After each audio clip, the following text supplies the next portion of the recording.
curious now, taking it back to Cassandra, who wanted to do transitions and who wants sort of people who are stuck. She said stuck or unclear, they need confidence. What advice did you have for her when it came to figuring out what the next step was for clarifying her niche? Yeah. So for her, when she's starting at this place where she knows she wants to do life transition and she wants to work with people who are stuck and unclear, actually another really great example that's right along that, which is Lisa, a client of mine recently. She started out, her and her business partner came to me and they said, okay, this is our niche right now. How can we make it more specific? And their niche was, we help executives and professionals get unstuck. And so my first thought was like, all right, unstuck from what? and it was kind of like that was really generic, but they didn't realize it because they were actually using the words of their clients when they came up with that. They were actually using, that's like their clients were like, well, I was stuck and you helped me move through it. Like, so sometimes it's not actually best to use your client's words unless you know the right questions to ask them.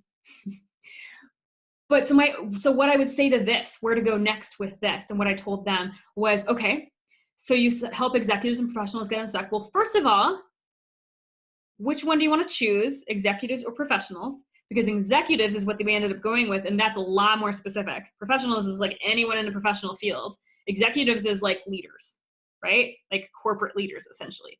So that was one piece. Like, okay, we got more specific with that. Now it's like, okay, well, we had an entire 1 hour session on like what is the problem that we're solving here? Like, what does getting unstuck mean? Because this is not going to mean anything to the person who wants to watch your webinar, or the person who's searching for support around something and might find a video you created or a blog post or whatever entry into your world that they have.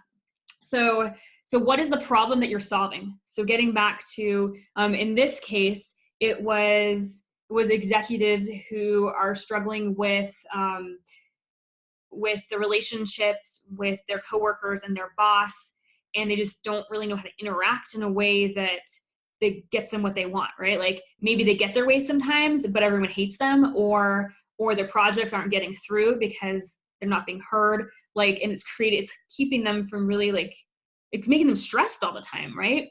And it's keeping them from feeling like they're making a difference or an impact, or, doing the things that they want to do at work. So especially if they're executives, right? It's not like they're just plugging and chugging, like they actually want to do something. So like that was like the first place we went, like exploring, like, who are these people? What does the situation look like? What is actually going on in their life? And what's the problem that we're solving? And then we had to figure out, okay, so the problem we're solving, like it is like, how do we put that in language, right?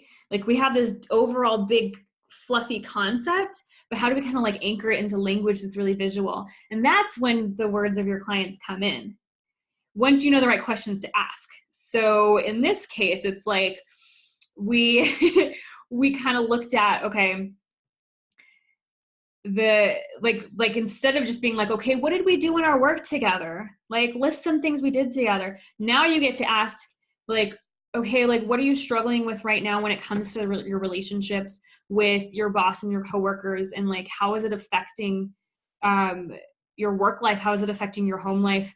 Like, what does that look like? Tell me more about that. And what do you want instead? Like what is this holding you back from?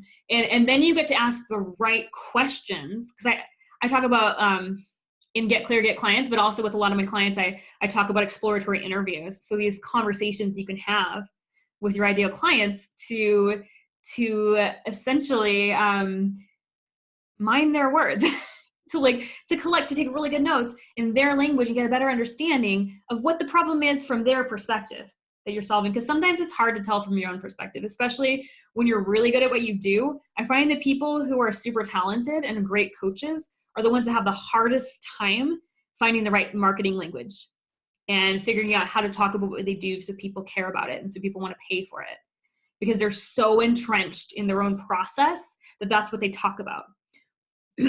Or they talk about all these things like getting unstuck, or like lingo and like really general topics general language that means something to them specific, but doesn't to other people.